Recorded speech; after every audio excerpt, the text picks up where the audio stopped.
Hi. So, forgive the fan noise, and forgive my red, sweaty face. I've been cleaning because I actually have the house to myself on a Friday evening. Chris took both Linnell and Robert to the Black Adam movie for Robert's birthday that's coming up.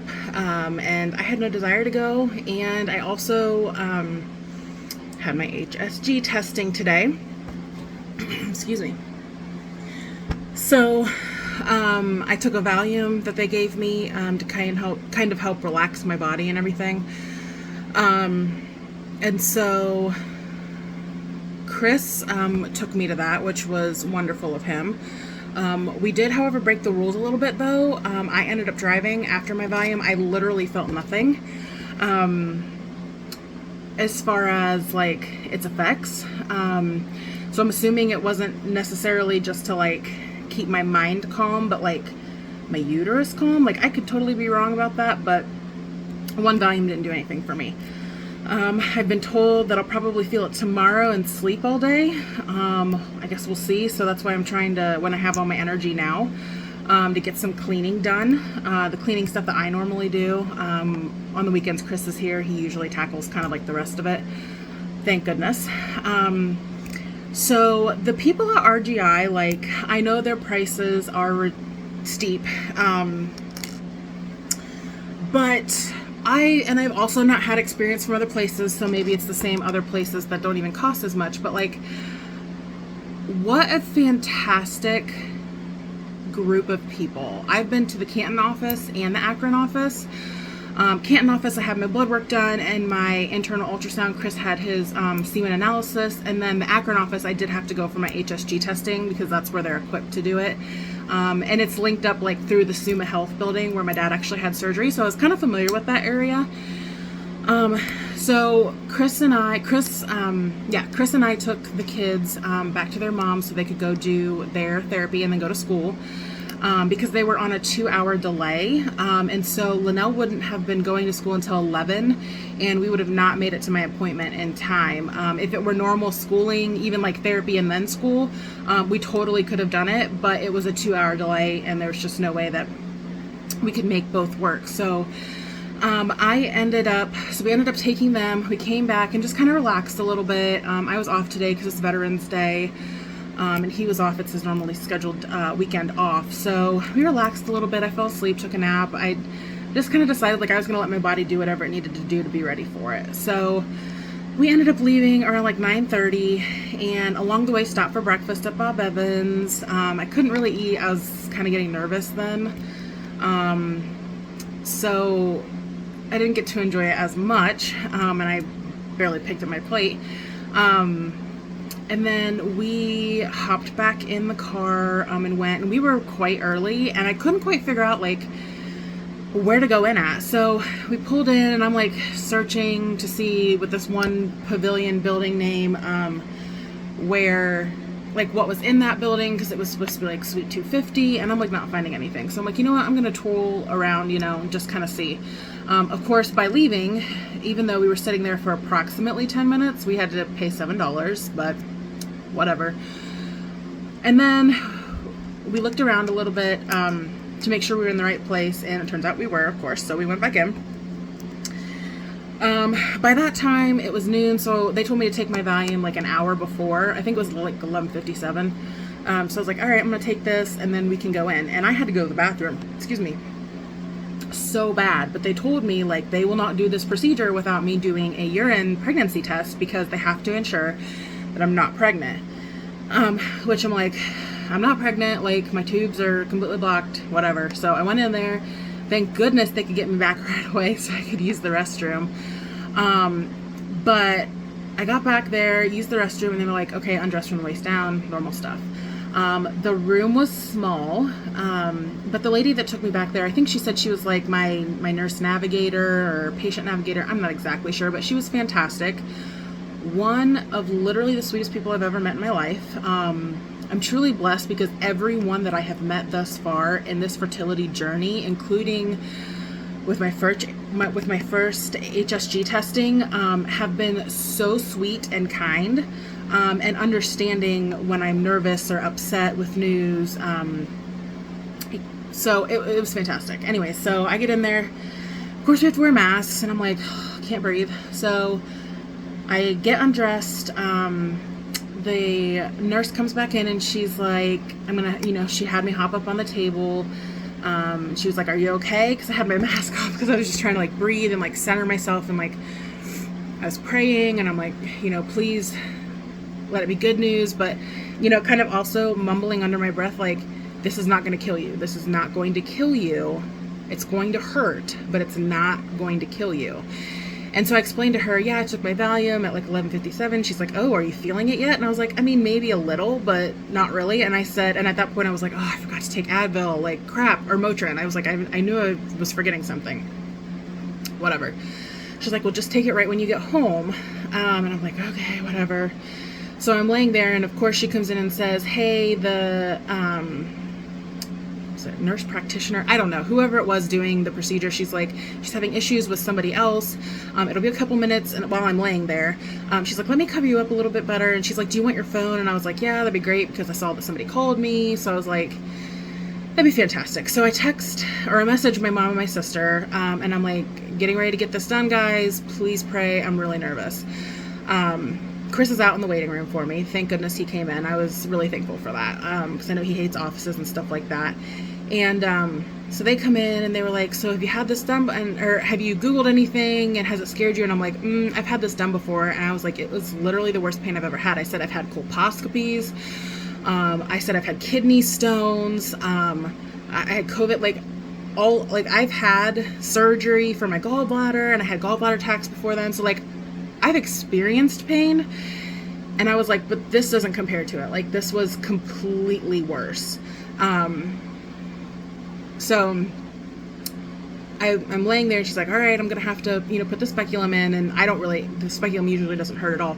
However, she stated that my cervix was low. And so she had to kind of rearrange it. And that actually did hurt a little, surprisingly, because I've had them all the time, but nobody's ever commented that it was low. So I'm not really sure what that was about. So she's like, okay, I've located your cervix. And so, of course she slips the catheter in, and it's hurting. And I'm like trying not to yell. And she's like, no, it's okay. Yell and scream. And the nurse is like, I'm right here with you. And she's trying to talk to me. And she's like, but if you can't talk, that's okay. She's like, I just can't grab your hand and hold it. She's like, so I'm sorry. And I'm like, it's fine. And I'm, trying not to yell, but I'm like, or scream, but I'm kind of yelling because it hurts so bad still.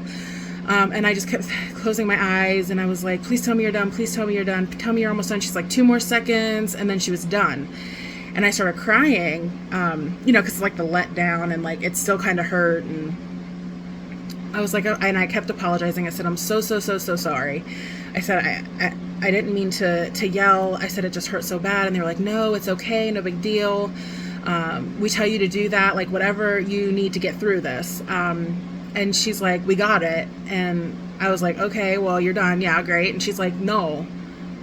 She's like, it went through your tubes. She's like, your tubes are open. And so I bawled my eyes out, because my last one, which was about 6 weeks ago, they couldn't get my tubes. They said, it's blocked. We don't know what IVF's your option. We're referring you to this fertility specialist. And so to hear, no, it's open. Look at it. And I was like, whatever. No, guys, it was freaking open. They showed me the pictures, and they actually let me take pictures of the x-ray. And so that was really cool. She's like, no, it's open. And I was like, oh my gosh. And so I was like, thank you, Lord, praising him, because I just thought, how does that happen? I've literally done nothing different. I mean, I've been off some meds, but that shouldn't have anything to do with it anyways. So I'm like, I don't understand, but I'm not going to question it. And so they're like, all right, go ahead, get dressed. They're like, here's a pad. And I had brought my own pad, because by now I kind of knew the routine. So, and she's like, we'll get you scheduled with a follow-up. And I said, well, I have a follow-up on the 22nd already. They already scheduled me. And she's like, okay, great. And she's like, if you want to, you can take pictures. And I was like, are you serious? Like, I can take pictures of these? And she's like, hey, when I leave the room, I don't know what you're doing. So I chuckled and I was like, okay, thanks. Because I wanted to show my mom and my sister and Chris, you know, kind of like what I was seeing. Because they had told me, like, you can look at the monitor, you know, while we're doing this. And I was like, no, like, I have to focus on keeping myself in check.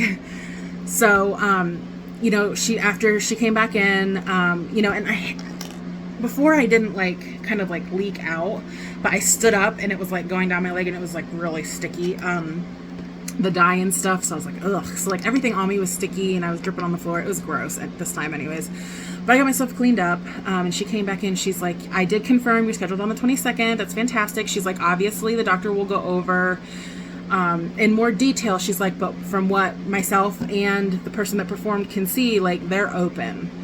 And I was just like in shock. So I threw my mask on really quick and she's like, okay, you can go. And so I walked out and I asked my husband, I was like, could you hear me? Because I was like right by the waiting room. And he was like, no, why? And I said, because I was yelling. And he's like, no. He's like, everyone was just talking about like vaginas and penises and eggs and stuff like that. And he's like, I don't like it. So I was like trying to tune that out. So I had to laugh because that's something we're introducing at the house, is like telling our kids that it's okay to talk about vaginas and penises if something happens to them or something's wrong with them. Like, we don't joke about it or anything like that. Like, that's crude humor and we don't do that. However, we do openly talk about any issues that arise. And Chris is so squeamish about it. He absolutely hates it. So I kind of chuckled a little bit that in the office he was having to hear it again. But we walked out and I was just kind of like in this fog. And I think it might have been the Valium some, but like also like hearing that my tubes were open. Like, it's still shocking to me. And like, I'm hoping it's true. Like, it doesn't seem real, I guess, until like I hear the doctor say like, no, your tubes are open. So I don't know, like, I feel like I'm living in this dream world. And so the cramping was really bad though this time right away. So of course I didn't have any medicine. We got back in the car and we ended up stopping at like a bigger gas station. We grabbed some coffees and some snacks, and then I grabbed some Advil. But after I was like up walking around, it really stopped hurting. Like, I didn't have any pain or anything, which was different than last time. So I'm like, well, that's fantastic. I still took my Advil just in case, because we did have about like an hour left to travel. So I ended up taking my Advil. We got back in, I drove, and I told him, I said, if I feel like I can't drive, like, I'll let you know and we'll just pull over and we'll switch. Because he doesn't do 3-lane highways, you know, very well. So, I got in, I was totally fine, felt fine. We got here and I got home and I was like, you know what? I'm probably just going to fall asleep. I did not. I don't know if the Valium just had the opposite effect on me, or if I was like riding this like emotional high because I was done, like everything I built up for, I was like done with. And then to get the news on top of that. So I'm not really sure what it was, but I did not nap at all. He said, well, I'm going to go get the kids. They get dropped off at their mom's. So he went and got the kids, and I, put dishes away from the dishwasher, loaded up, ran it, all that stuff. Because I'm like, I have energy. I might as well do it now. Because if in fact, I'm going to be really, really tired tomorrow, then I might as well get stuff done now so I can get it done. So I did that, and then we came home and ate and stuff. And so, like I said, they're out. So I did some cleaning. Feeling okay. Pad's already off. Last time I did it, I did bleed. I think it was for like a full day and a half. So I had my procedure. I bled until like 24 hours and then an additional like 12 hours-ish. And so I'm just going to kind of watch it because I'm home. I'm not going to wear a pad. Because when I took my last pad off, there really wasn't anything on there that was concerning. So I'm just going to watch it and see. I'll probably sleep with one on just in case. But yeah, like, wow. And when I sent that stuff to my mom and my sister, they were like, we're shocked. Like, they were like, your prayers have been answered, and they are so right. And my mom said something to the effect of, I'm surprised the earth wasn't shaking with how much we were praying for you. And brings tears to my eyes because as much as I thought that I was alone, and to some extent the feelings that I have are like not understood by anyone else, unless you've been through it. My family has been nothing but supportive of this journey. And the fact that they're willing to stop what they're doing every day, regardless of a procedure or not, and pray about this, and then cover me in additional prayers nonstop when I have to get this done, is it's amazing, honestly.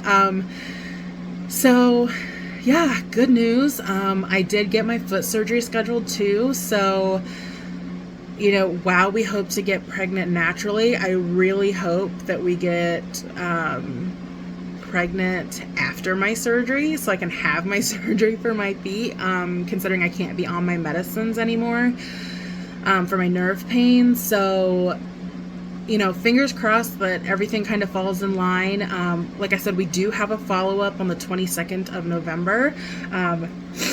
So I will probably not update anything until after that, unless something else comes up. But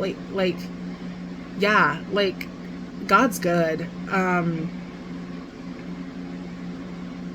And we'll just keep praying and trusting him and thanking him for every little small victory that we get.